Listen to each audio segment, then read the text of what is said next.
Hi everyone, welcome to More Than a Garden Homestead.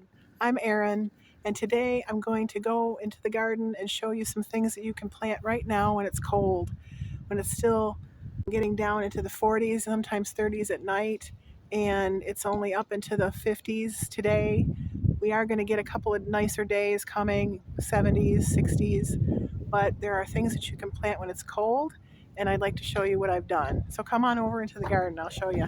Here's a little side step over into the no-dig garden bed that I finished. And I did finish it off with some old bricks that I had laying around that we had gotten a couple years ago, free off of Craigslist. And now that's another tip. That's a really good thing if you can find things like bricks, stones, pavers, free on Craigslist. Not so much lately, though. We've noticed that there are more people selling things now than just giving things away. So, for whatever that's worth, it's still probably less expensive than going to the store in some cases. All right, let's go to the garden. Over here, I have planted some carrots and radishes. I just wanted to show you the little setup I have over here. I have a little garden cloth, shade cloth, with some PVC pipe, and you can see, I'll show you over here, it's just PVC pipe. It's half-inch PVC pipe that we've cut and used and just bended the thing, kind of a hoop house. You can use clothespins, but I didn't have any of those on hand, so I used some of these paper clips that I had, and it's pretty too. So under here is my radishes and my carrots. I just planted them a couple days ago, so we're not going to see anything yet. And I haven't been watering these every day, but if it rains, you don't have to worry about watering. Now I planted my carrots and my radishes together, and here's why. Carrots take a little bit longer, radishes are really quick. They'll be starting to sprout probably in a couple more days. Now what will happen is, as I can harvest the radishes, that will then save room for the carrots. So once I harvest the radishes or start to harvest the radishes, that will save room for the carrots. And then the carrots can spread out a little bit more. So as I go through and start to even thin the radishes, I'll be able to pull out the radish greens, use them in a salad, and then keep growing them. They won't take very long. I'm almost wondering if I have enough time. I think I should have planted these more into April, but I could have gotten more if I would have started planting them in April.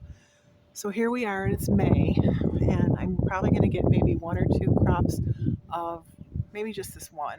Because I have a smaller space in my garden, I can utilize less space, get more crop. I can put two things in one space, and they work well together, and they help each other.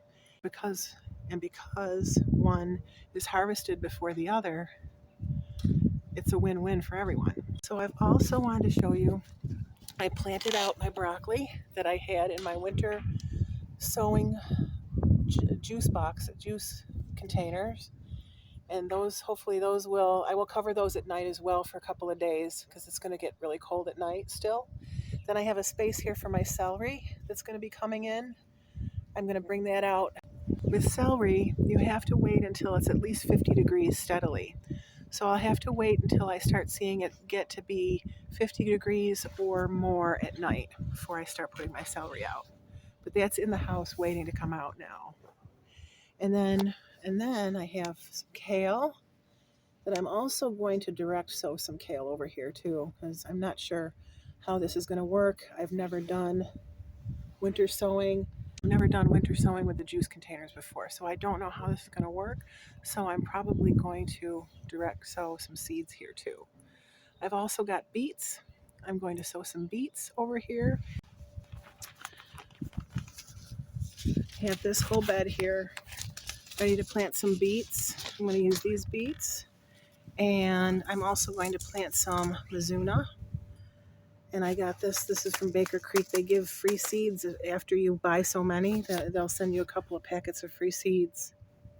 So we're going to try that. This is also a good green. And then I'm also going to sneak some more dandelion in there. And a few more carrots. I did have I missed a couple of carrot seeds over here, so I'm just going to kind of sprinkle them over here and see what happens. So that's going to be ready to go. And then I'm going to cover this as well. You see my PVC pipe that I have here. And I'm going to use the cloth. I'll get a close-up of the cloth so you can see that it's, just a little cloth that keeps it at night. If there's a frost, which I don't know, I don't think there's going to be another frost here. I'm in 6B. Um, and I don't think I'm going to have another frost. But if it does threaten to get colder at night, I am going to be able to cover these. Take the covers off during the day and then put the covers back on at night. Beets have folate, manganese, vitamin A, vitamin C, potassium. They're really good for you. So we like to use those as greens as well as we thin them out. They work really well in salads and they're just delicious. And so there's no waste when you're thinning out your beets. Well, this is a quick one today. It's really cold out here still and it's a little windy. I don't know how this video is going to turn out. I just wanted to give you a little heads up, tell you some of the things that you could sow in the colder weather. There's a lot that you can plant when it's still cold out, and I just wanted to give you some tips on how to do that. So now I'm going to plant my beets, going to finish up planting the rest of the carrots and some of the other things, sprinkle the dandelions in, and then we're going to get ready to start to take down our kids' old swing set. I don't know how I feel about this one. It's a mixed reaction, mixed feelings. It's the end of an era. So I hope you enjoyed this video. Please like, please subscribe, and we'll see you in a week or so. Oh, there's Chappie. Chappie's helping me. She loves it out here. She's looking for bunnies. We have lots and lots of bunnies running around this year. They're everywhere, aren't they, Chappie? They everywhere. Yes. She's my garden buddy. So please like the video, and I will see you in a couple of days. I have a couple more ideas to get ready, the things that we can do in the garden before we start to plant.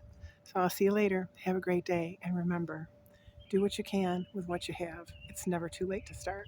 Bye. Hey, I got editing and I realized I forgot to tell you what I used as my row covers. And I got this row cover. I don't know if you can see it. I got this called Agworth. You can really there's a gazillion different row covers you can get. There's no right or wrong as far as I can tell. This I just got the largest one I could get so that I could cut it to size. So I cut this for the one space that I just showed you, and I'm gonna cut another piece to go along where I got the beets.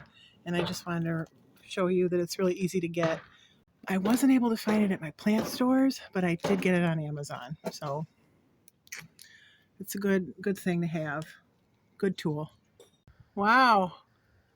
Cool. Yeah, we're taking down our swing set today. But before I go, I just wanted to tell you one more thing about the carrots. You need to add potassium to the soil. So I've gotten carrots that are really tiny before, and it's because I never did this step. And it's something that I just learned. So I'm gonna be putting kelp into the soil and amending the soil with kelp to get a lot of potassium in there to make the carrots bigger, to make them healthier, and hopefully we'll have a really great crop of carrots this year. So kelp in the soil makes the carrots grow. And that's it.